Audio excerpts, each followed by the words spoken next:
papo é o seguinte, chama as amigas, chama os maridos, chama a galera, você que tá em casa voltando aí do seu carnaval. A gente tá ao vivo e a gente vai falar de gorduras. Puxa vida, gordura é bom. E aí, a gente tá num momento que as gorduras foram divididas. Gorduras boas e gorduras ruins. Esse termo já dá aí aquela ideia de que, claro, algumas devem ser consumidas, mas não é tudo gordura? Por isso que a gente tem muitas dúvidas. Então a gente convidou a queridíssima nutricionista Aline Santin. Bem-vinda! Olá! Mais muito uma obrigada. vez. Boa tarde. Sempre linda, delicadinha. Pra, de fato, tirar aí as dúvidas e, poxa, mito, verdade. Pra gente começar. Aqui a gente tem gorduras consideradas boas gorduras, né? Excelentes. Como ilustração e algumas brincadeiras que a gente vai fazer, vocês já vão entender. Mas, de fato, como é que a gente interpreta esse lance de gordura boa e de gordura ruim? Quando uma gordura passa a ser boa e quando uma gordura é considerada gordura ruim? Isso é tudo gordura, Aline? Não, não é tudo gordura. A gordura ela é considerada boa quando ela tem impacto no HDL, por exemplo, que é um tipo de gordura boa do nosso organismo, né? Que é aquela questão do colesterol. A gordura boa é quando ela traz consigo vitaminas, minerais, monoinsaturadas, insaturadas, previne câncer, por exemplo, né? E quando a gente fala de gordura ruim, é aquela gordura que provoca o câncer ou que piora a pele, que faz cair cabelo. Então essa sim que ajuda a guardar a gordura intravisceral, que é aquela gordura de barriga que a gente não quer, certo? E gordura boa faz reduzir gordura de abdômen também. Isso não é mito? Não é mito. Daqui a pouco, então, ela vai contar por quê. Mas minha dúvida é a seguinte. Então, já que a gente tem um grupo aqui representando gorduras boas, vamos já citar de cara o que é considerado gordura ruim? Gordura ruim. Fritura. Tudo que você faz frito é gordura ruim. Mesmo que seja um óleo bom? Mesmo que seja um óleo bom, porque aí você entra naquele ponto de fumaça. O óleo de coco, ele é uma gordura boa, mesmo sendo saturada, porque ele tem triglicéridos de cadeia média, que ele ajuda a melhorar a termogênese do corpo, né? Então, ele é uma gordura saturada à parte, que a gente fala, né? Ele tá falando, a gente tem aqui um óleo de coco. Sim, eu trouxe de propósito. Ele é rico em ácido láurico também, que ele é muito antifúngico, tudo que é bactéria, vírus, ele ajuda também a combater. A gente pode fazer uma fritura num óleo de coco? A fritura nunca é indicada, nunca é legal. Né? Então, assim, toda vez que a gente fala de fritura, você também está falando de agregar quanto mais gorduras e mais calorias, isso vai gerar mais coisas ruins. Tá. Né? Então, nesse ponto, já entendemos que também não importa a gordura. Pode ser um óleo maravilhoso, inclusive de coco. Isso. Fritura, não. Não. Gordura hidrogenada também não é legal, né? Porque você muda a molécula dela. A gordura trans também não é legal. A gordura trans, ela também tem uma variação no carbono dela, né? E também gera uma série de malefícios, câncer e tudo mais. Mas, em contrapartida, também existe muita gordura boa, né? E que deve ser consumida também. Gordura animal. A gente tem aqui o exemplo de um atumzinho, mas eu sei que é onde você quer chegar, porque vai ter o óleo, o atum em água, o atum em óleo, o que a gente tem que comer. Mas falando de gordura animal, a gordura animal é considerada boa ou ruim? Vai depender do nosso equilíbrio? Vai depender do nosso equilíbrio, vai depender também se a pessoa segue uma linha vegetariana, por exemplo, né? Tá. Então, se ela é ovo-lacto, ela não vai consumir nenhum tipo de gordura animal. E aí, até um gancho importante para falar do colesterol, porque o vegetariano normalmente tem o colesterol um pouquinho mais baixo. Tá. E o óleo de coco, por exemplo, ele tem um impacto no colesterol. Ele aumenta 50, 60 decilitros do colesterol. Então, também é uma coisa... Do HDL. Sim, do HDL e do LDL também. Por isso que quem tem colesterol muito alto, primeiro a gente organiza esse colesterol, organiza toda a alimentação, certo? E depois insere o óleo de coco também. E aí, eu não sabia disso. Então, o óleo de coco, embora seja bom, para quem tá com colesterol ruim, o LDL muito alto... Sim, ele aumenta mais. Ou ele não deixa... cair também. Claro que nada é individual. Tudo é um contexto. Então, por exemplo, então agora eu nunca mais vou usar nenhum outro óleo, vou usar só óleo de coco para tudo. Também não é bacana, né? A gente tem que ter o equilíbrio. Quando que a gente, então, vai? A gente tem aqui o azeite, que todo mundo fala, é fantástico, é maravilhoso, mas é gordura. Qual é o limite de consumo de um azeite, por exemplo? Em média, 2 colheres de sopa por dia, ela entra bem numa dieta. É claro que tem aquelas pessoas muito maiores, homem ou mulher, e tem a questão da individualidade. Mas Mas o azeite, ele é fantástico. Ele é super anti-inflamatório, ele é rico em vitamina E, ele é excelente para finalização de pratos, por exemplo. E é gostoso, né? E é uma gostosa e é uma gordura monoinsaturada, que é diferente da gordura saturada do óleo de coco. Por isso que a gente tem que ter um balanço, né? O óleo de coco eu uso muito num café da manhã, num pré-treino, porque ele ajuda também na termogênese. Sério? Sério. Ele dá uma aumentadinha no metabolismo? Sim, dá pra você fazer em preparações doces, dá pra você colocar no café, né? Que ele também ajuda a dar uma adocicada no café. Aquela história do... Então acordou, um pré-treino ou um café da manhã super legal. Café com óleo de coco? Café com óleo de coco. Claro que tem que ter todo um contexto, tem que ter frutas e outras coisas, mas ele é um excelente pré-treino. Mas se a pessoa não for treinar e tomar um café com leite de coco, com óleo de coco, ela pode engordar? Se ela consumir pouquinho, não, porque ele até aumenta a termogênese. Tem estudos que mostram que aumenta em torno de 120 calorias por dia. Sério? Sério. Então, se ela preparar o almoço dela com um pouquinho de óleo de coco, ela aumenta a queima, inclusive, dessa digestão aí, vai? Sim. O que não dá é você consumir muito, né? Em todas as refeições. Tem que ter aquele equilíbrio. Qual é o limite de óleo de coco? Quando a gente fala assim, então nós vamos colocar esse óleo de coco num grelhado e esse azeite para finalizar a salada. Isso, perfeito. Quanto de cada um? Mais ou menos uma colher de sopa de cada. Aí já tem que dividir. Porque também, como a gente está falando de gordura, a gente está falando de caloria também. Era aí que eu queria chegar. A caloria para você, a gente sabe que tem diversas linhas da nutrição e de profissionais, e a gente respeita todas, e eu acho que quem está em casa tem que seguir aquela que se adapta melhor. No seu caso, você acha importante ter uma noção de calorias no dia? Noção total de caloria. Eu também concordo. Porque ele também entra nesse contexto. Então, por exemplo, quanto? Depende. Por exemplo, eu utilizo para os meus pacientes, por exemplo, desde uma colher de chá até 2 colheres de sopa. Depende do que ele faz, do que ele pratica de exercício, de quanto ele pesa, de qual que é o sexo, de quantos anos ele tem. Então, essa questão é muito importante, da individualidade. Então, contar a caloria, saber o quanto tem naquela colher do óleo de coco e do azeite é importante. Porque tem em média 70 calorias em uma colher de sopa rasa. Então, assim, ele tem uma caloria significativa, ele não é bônus, né? Vamos comer agora gordura porque é bom e tal. Não, tem que consumir gordura, mas ela tem que ser contada também. A gente precisa de ômega 3, né? Claro. É gordura boa. É gordura excelente. Precisa mesmo. Sim, e às vezes as pessoas já associam logo com o salmão, né? Que o salmão tem muito ômega 3. Como é que é essa história? Aqui no Brasil, o nosso salmão é de cativeiro. Sim. E aí... Ele tem uma quantidade muito menor, né? Do que aqueles das águas profundas e frias, né? Você é a favor de suplementação? Até por... Enfim, a gente segue todas as linhas. E te pergunto, você acha importante a suplementação hoje? Eu acho importante a suplementação. Porque as pessoas não conseguem dar conta na comida, né? Sim, depende muito do paciente também, né? Então tem aquele paciente impecável, que ele faz uma dieta só com orgânicos, ele tem uma série de variedades, e tem aquele outro que não, que normalmente é a maioria, né? Que é o empresário, aquela pessoa que trabalha, aquela pessoa que não tem tempo, que ela precisa de lanches práticos. Então, assim, já senta no consultório e fala, pelo amor de Deus, me dá uma dieta prática. Eu preciso de tudo prático. Né? Eu preciso de tudo prático. Entendi. Então, mas uma dica legal do ômega 3, para poder complementar também, falando de alimentação, é a própria sardinha, né? Tem muito. Ela tem bastante ômega 3, então ela ajuda. É claro que você não vai comer todos os dias, mas dentro de um contexto do mês, dá para você incluir ela algumas vezes. Sardinha fresca. É, a fresca. E hoje, na nossa receita de peixinho, poderia. Ficou uma delícia, né? Sim, ficou uma delícia.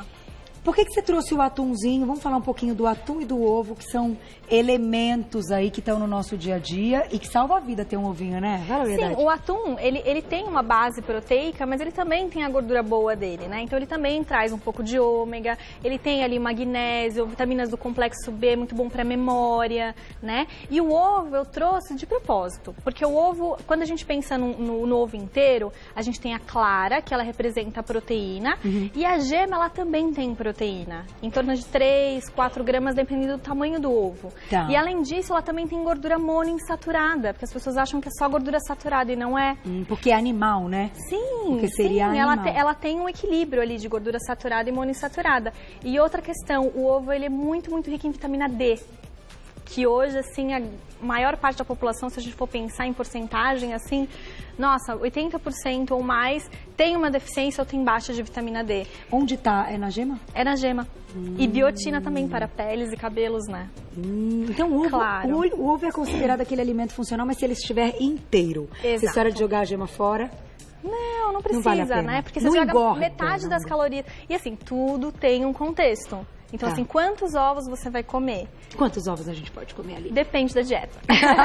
Mas tem um limite que você já tem até um certo conceito, dependendo do perfil do paciente? Depende. Se ele for vegetariano, eu utilizo até 3, 4 ovos por dia. Ele tem excelentes benefícios. Mas, normalmente, numa dieta comum, eu utilizo de 1 a 2 ovos por dia. Não utilizo muito porque a gente vai utilizar outras também, outras gorduras também. Tá. Né? E outras proteínas? Sim, outras proteínas também. Mas até 2 ovinhos por dia? Tranquilo. Tem vários estudos já mostram, né, que ele não tem esse impacto no LDL como antigamente, há 20, 25 anos atrás, se falava, né? Porque a metodologia de estudo não foi tão bem delineada como é hoje, né? Então, assim, sem medo de ser feliz, mesmo quem tem aí o LDL um pouquinho alto, o limite 2 ovos. É claro que você tem que consumir o ovo, mas você também tem que fazer exercício, você não tem que consumir fritura, gordura hidrogenada, porque você fala, nossa, mas eu tô consumindo ovo e meu HDL ainda tá alto. Mas e o resto? E todo o contexto? Entendi. Né? Você pratica exercício? Como tá a sua dieta? Você come frutas? Né? A gente pode, então, dizer, tem uma perguntinha do público, mas antes eu vou fazer essa pergunta, que quando a gente opta por gorduras boas e coloca na alimentação, elas só vão ter benefício se a gente, por exemplo, praticar atividade física e fizer aí o nosso dever de casa com outras coisas? Sim, com certeza. Ela tá inserida num contexto de vida, né? Então você pode ter uma porcentagem de 30%, 35% de gorduras na sua alimentação, desde que as calorias estejam dentro do seu basal, dentro do seu exercício físico, e você tem que ser ativo. Tá. Independente se você fizer yoga, ou pilates ou crossfit, isso tem que estar inserido dentro da sua vida, né? Então tem que ser calculado de acordo com você. Quantos gramas de gordura eu vou ter que consumir? Depende do seu peso, da sua altura e de quanto você pratica de exercícios. Tá aí, disse tudo. Não tem uma regra, então, para todo mundo. Não tem uma regra. Eu vou comer um ovo por dia só para ficar mais saudável. E o resto, né? Então, claro, ele tem muitos benefícios. Essa questão de jogar a gema fora, também você joga muita vitamina D, biotina, muita coisa fora. Que fazem bem para outras coisas. Sim, para os olhos, enfim. Vitamina A também. Porque essas vitaminas, vitamina E, vitamina A, vitamina D, por exemplo, elas são vitaminas lipossolúveis, ou seja, elas precisam da gordura para ser absorvida pelo organismo. Entendi. Então, um pouquinho de gordura você deve consumir também. Senão você fica com déficit dessas vitaminas. Exato. Que são lipossolúveis. Perguntinha do público na tela. Vamos ver quem escreveu pra gente. Olha lá. Sheila, obrigada, um beijo. Podemos estragar as gorduras boas utilizando formas erradas? E aí, a fritura seria um modo de estragar, de repente, até o óleo de coco? Sim, o óleo de coco ele não satura porque ele já é uma gordura saturada. Tá. A vantagem dele é que ele tem ácido láurico, né, que ele é extremamente antifúngico e rico em triglicéridos de cadeia média, que é um tipo de gordura muito particular. Né? Tá. Que ele também traz uma série de benefícios quanto melhorar a parte energética do corpo. Agora, o azeite, por exemplo, ele tem 2 linhas aí muito fortes. Então, normalmente, o que a gente aprende, né, é que até 180, 184 graus ele já entra em ponto de fumaça, mas tem outras linhas aí dizendo que em uma temperatura muito menor ele também já satura. Então, assim, isso seria uma forma errada de usar. Então, assim, o azeite, ele serve para finalizar. Claro, ele tem muitos benefícios, mas ele oxida. Então, colocou na panela, fritou mesmo para grelhar, Sim, vai perder todos eles. Vai perder. Tem mais uma perguntinha do público, eu queria fechar falando do abacate, na verdade. Vamos falar do abacate, a gente põe mais uma perguntinha, Glaucia. Este alimento se tornou, enfim... um superalimento. O comentário do mundo, né, que o abacate é tudo. Se eu tivesse que escolher aqui... tem pergunta do público do abacate, então vamos ver. E aí a gente já junta tudo. Olha lá. E é bonito, né? E é cheiroso. Um beijo, Rosana, obrigada. Posso comer abacate todas as noites? Era aí que eu queria chegar, Rosana. Nós estamos alinhadas, então. Energia, né? Telepatia. Que história é essa de que a gente pode comer o abacate à noite, embora calórico, porque ele ajuda a emagrecer? Sim. O abacate, ele é uma coisa que eu trouxe também porque eu adoro e porque eu também consumo e prescrevo o abacate. O abacate, ele é rico em uma série de vitaminas, vitamina A, vitamina E, vitamina K, mas ele também é rico num beta-citosterol, que ele é um tipo de fitosterol que ele ajuda a modular cortisol, que é aquele hormônio do estresse, que é o que engorda. Então, se você está muito estressado, você pode ter certeza que você está guardando gordura abdominal. Então vamos começar a reorganizar a nossa vida para a gente ter menos estresse. O sono também é importante. Então por que a gente consome à noite, né? Que as pessoas falam, posso comer abacate à noite? Excelente, porque ele dá uma excelente ceia. Uma porque ele ajuda a manter essa questão da insulina, porque todas as gorduras elas impactam um pouco na insulina, né? Então tudo que você produz menos insulina, você traz mais saúde, menos risco de resistência insulínica, que seria depois evoluir para um diabetes. Porque ele não tem frutose, ele tem gordura. Não, ele tem gordura, ele não tem carboidratos. As pessoas falam, nossa, mas então ele não tem açúcar? Não. Ele tem gordura? Ele é um tipo de gordura, certo? Então ele é muito legal, assim, para modular cortisol, para manter uma melhor qualidade de sono e para reduzir gordura abdominal, é todo um contexto, assim, não é que abacate emagrece, é que ele melhora o cortisol, que reduzindo você acaba gerando menos hormônios de estresse, melhorando a sua qualidade de vida, melhorando o seu sono, e o sono REM também emagrece.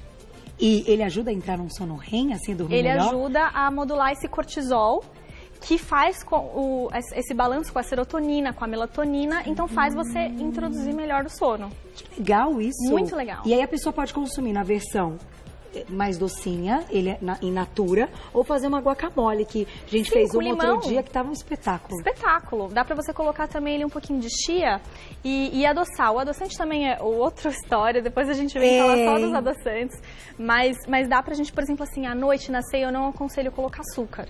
Mesmo sendo demerara ou mascavo, porque ele vai estimular a insulina, né? Então você vai estar dormindo, então não é uma boa combinação. Mas dá pra gente colocar com alguma proteína, né? Com algum iogurte, alguma coisa assim. E até com ovinho, né? Sim. Fica gostoso. O chocolate também, né? Dá pra gente colocar. Ele tem a mesma função, o cacau em si, que o abacate? Não, eles são coisas diferentes. O cacau, é muito importante falar do cacau, porque existe diferença entre chocolates e chocolates. Então, acima de 70% ele já é considerado um bom chocolate. Né? Eu acabo prescrevendo 80%, 100% de cacau, porque o que as pessoas têm que se adaptar com esse paladar do cacau, porque elas comem açúcar, elas não comem chocolate. Não comem chocolate, é o leite e açúcar, né? É, muito açúcar. Então, às vezes tem 15% de cacau e o resto é tudo açúcar e gordura, né? Então, o cacau, ele é muito legal. E é importante falar que ele também é muito rico, o 100% cacau, agora a gente falando, né? Ele é muito rico em polifenóis, né? Então, ele tem a mesma quantidade de 30 gramas de chocolate, mesma quantidade de polifenóis de uma taça de vinho, por exemplo, que é super antioxidante. Que é bacana, assim, em termos de antioxidante. Façam suas escolhas. Tudo tem que ter equilíbrio. Não, disse tudo. Um pouquinho de cada. Só pra gente fechar, quanto a gente pode consumir desse abocado, desse abacate à noite? Um limite, uma coisa segura, que seria pra todo mundo.